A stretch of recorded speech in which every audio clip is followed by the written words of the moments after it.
Hey folks, Ben from Smokin Hot Confessions here, and I'm at Smokin on the Water in Perth. Flew over yesterday, it was a beautiful trip, and it is a ripper of a day and a ripper of a weekend.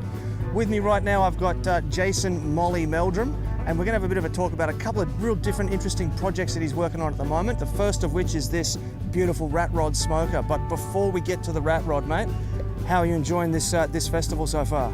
Mate, it's great with the weather. It's just one big party.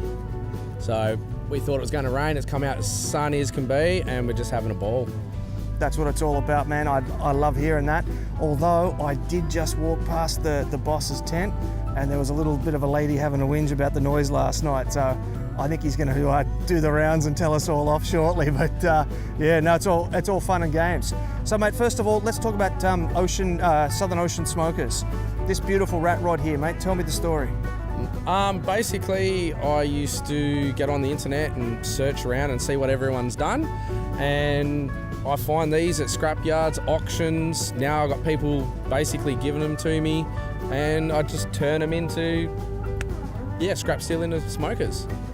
Right. So what's the technical name for the appearance of this smoker? I've called it rat rod because I go to car shows. But either rat rod or patina, just raw form. So a lot of guys call them patinaed. So like your old patinaed cars and stuff like that. Similar to a rat rod. Gotcha. So aside from the obvious aesthetic individuality of this smoker, what sort of design features have you built into it that are uniquely yours? I wouldn't say anything's uniquely mine. I follow a lot of guys in America, and I've sort of taken a little bit from that guy and put it together to sort of make my own sort of style. Insulated firebox with a round inside and square outside. Nice. And then same with the collector sort of style coming through at mid-level and a big collector up. Strong believer of single shelf, not multiple shelves in there. And then there's nothing really my own as such, as I've just found the best of everyone and put it together. Sounds like a winner to me, mate. I want to loop back to something you did say, though. You're a strong believer in single shelf, not double shelf. Why's that?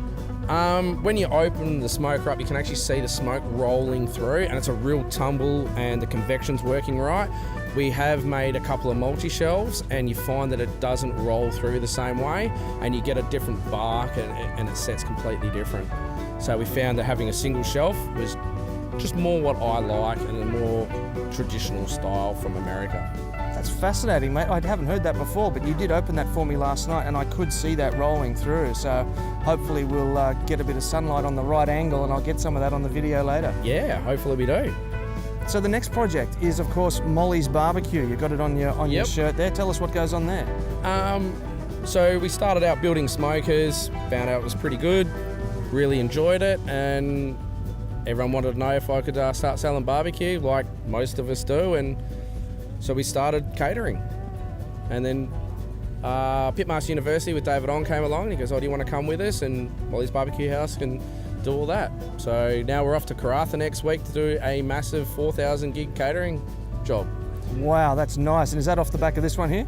Yeah, this will be off this one here. So we'll cook for 72 hours straight. Wow. So how many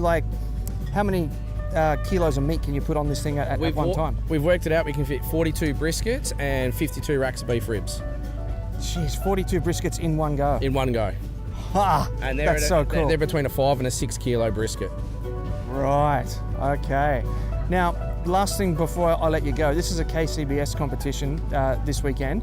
So you've got what? You've got your brisket, your pork ribs, chicken, and I'm forgetting one. Pork shoulder. Pork shoulder. Yep.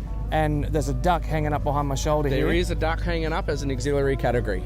So, first of all, of those four, which are the core KCBS categories, which one are you most looking forward to? It's got to be the brisket. Brisket's everything.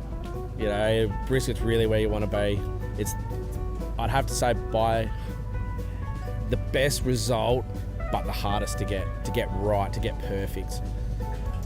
It's amazing how many people do actually say, yeah, brisket's the one they want to win.